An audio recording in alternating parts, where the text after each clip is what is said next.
Colonial immigration was from the 1600s to 1700s. The first settlement of the colonial immigrants was in Jamestown, Virginia. From the 17th to 19th century, hundreds of thousands of African slaves came to America against their will. Old immigration was happening between 1770s and the 1890s. The immigrants came from Northern and Western Europe. They had trouble maintaining independence, economic security, and active relations with their families, and some spoke very little English. New immigration happened from 1870 to 1900.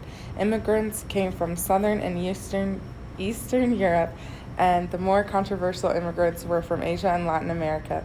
Many had to overcome language barriers. Others discovered that the challenges they had fled from, such as poverty or religious persecution, were to be encountered in America as well. Nativism is a political sentiment that forces greater rights and privileges for whites, the native-born Americans. Nativism has political position of preserving status for certain established inhabitants of a nation as compared to claims of newcomers or immigrants.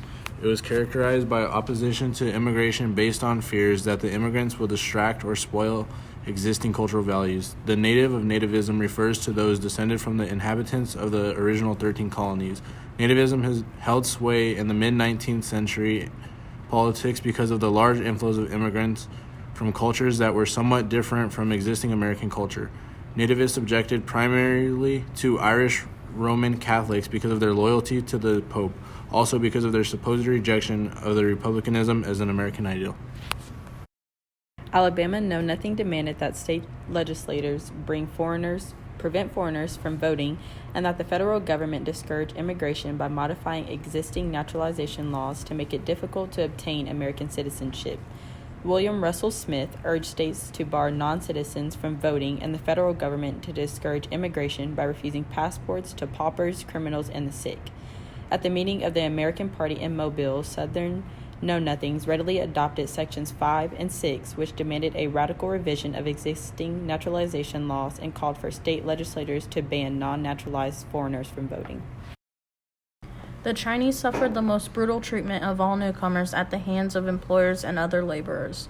Drawn by the promise of gold, over 20,000 Chinese joined the rush to California by 1852. By 1870, more than 63,000 Chinese immigrants lived in America, but Chinese and other Asians continued to be denied their citizenship.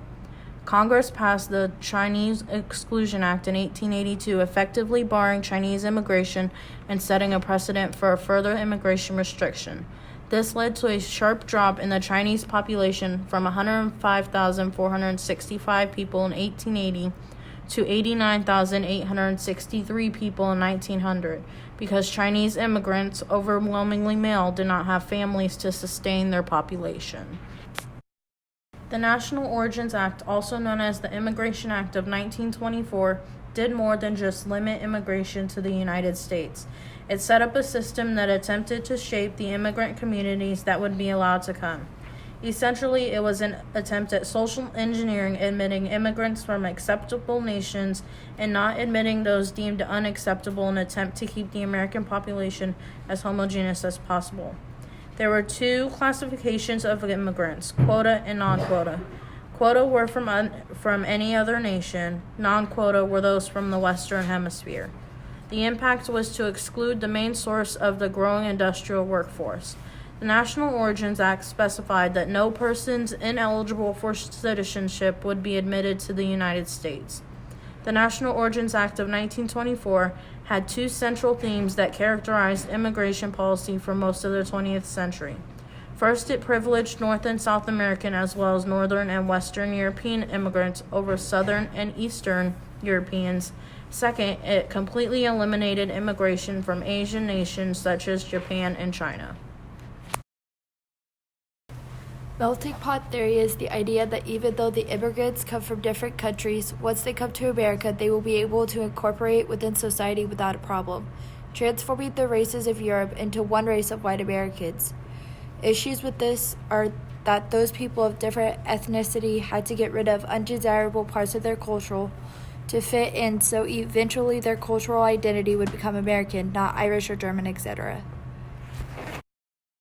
Assimilation theory is derived from the assumptions supported by empirical studies to explain varied processes and paths that immigrants have undertaken to incorporate into the mainstream of the destination county. Significant that assimilation theories prevailing at different times are barometers of the political and socioeconomic environments experienced by immigrants. They have profound influence on social policies designed for the incorporation of immigrants and public attitudes that directly affect the perception and reception of immigrants. In the mid-19th century, Anglo-conformity dominated much of the second half, when the majority of the immigrant stock were from northwestern Europe. Industrialization of the labor force became a huge advocate for immigrants in the 20th century, when fertile ground for the emergence of the process theory and melting pot theory of immigrants' expansion from Europe and beyond. The salad bowl theory meant that immigrants combine all their unique cultures to form a metaphorical salad. It meant we do not try to change everyone to be like us. We embrace the differences and celebrate them. You don't want a salad with just spinach, do you?